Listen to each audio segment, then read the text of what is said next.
لوگ جس کے خلاف گواہی دیں گے اس کا حساب ضرور ہوگا۔ جاہلیت والی عورتوں کی طرح بناؤ سنگار کر کے باہر نہ نکلو۔ کوئی بندہ اس چیز کا حق نہیں رکھتا کہ عورت اپنی خوبصورتی اس کے سامنے ظاہر کرے۔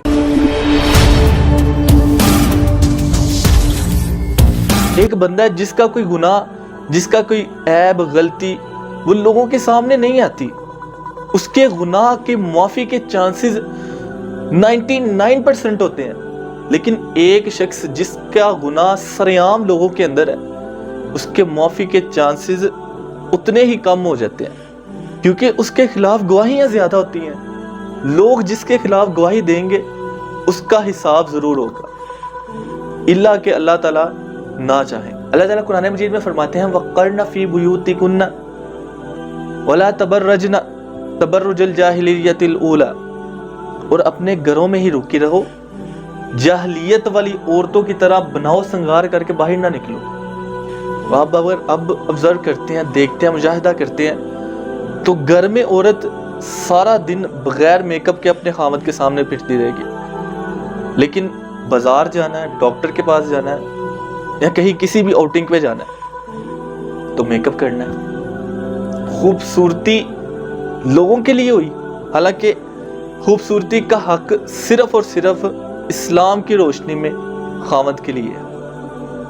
اس کے علاوہ اور کوئی بندہ اس چیز کا حق نہیں رکھتا کہ عورت اپنی خوبصورتی اس کے سامنے ظاہر کرے۔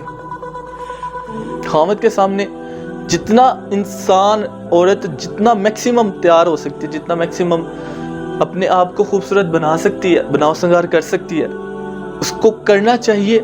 اور اس عمل پر خامد کے خوش کرنے کے لیے اگر عورت کرتی ہے تو اللہ رب العزت اس کے لیے بے تحاشا اجر رکھیں گے، کیونکہ جو بندہ بھی حرام کی جگہ حلال کی طرف آ کر کوئی کام کرتا ہے تو حرام سے بچنے کی وجہ سے اس کے حلال کا اسے اجر دیا جاتا ہے۔ اللہ کے رسول صلی اللہ علیہ وسلم نے ان عورتوں پر لعنت بھیجی جو عورتیں تنگ اور باریک لباس پہنتی ہیں۔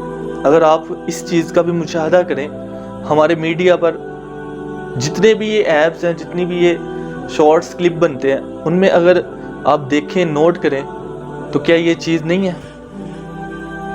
وہ عورتیں جو اپنی طرف مائل کرتی ہیں یا دوسروں کی طرف مائل ہوتی ہیں، تو کیا یہ جو عورتیں سوشل میڈیا پر اپنی ویڈیوز، اپنی ریلز اپلوڈ کرتی ہیں، ان کا لوگوں کو اپنی طرف مائل کرنا مقصد نہیں ہوتا؟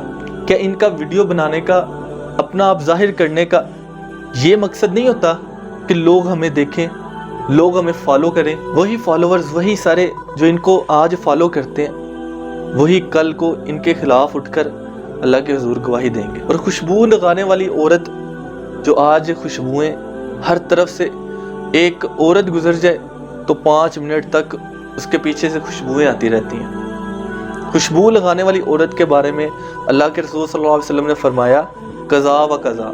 صحابی جو روایت کو بیان کرتے ہیں وہ کہتے ہیں نبی اکرم صلی اللہ علیہ وسلم کے قضا و قضا کہنے کا مطلب یہ ہے کہ وہ عورت زانی ہے۔ آپ خود اندازہ لگا لیں، خود سوچیں کہ جو عورت خوشبو لگا کر جاتی ہے اس کے لیے کتنی سخت وعید ہے، اور جو لوگ منع نہیں کرتے، جو لوگ اس چیز سے روکتے نہیں ہیں، وہ تو خود اس گناہ کے مرتکب ہو رہے ہیں اور اپنی عورتوں کو بھی کر رہے ہیں۔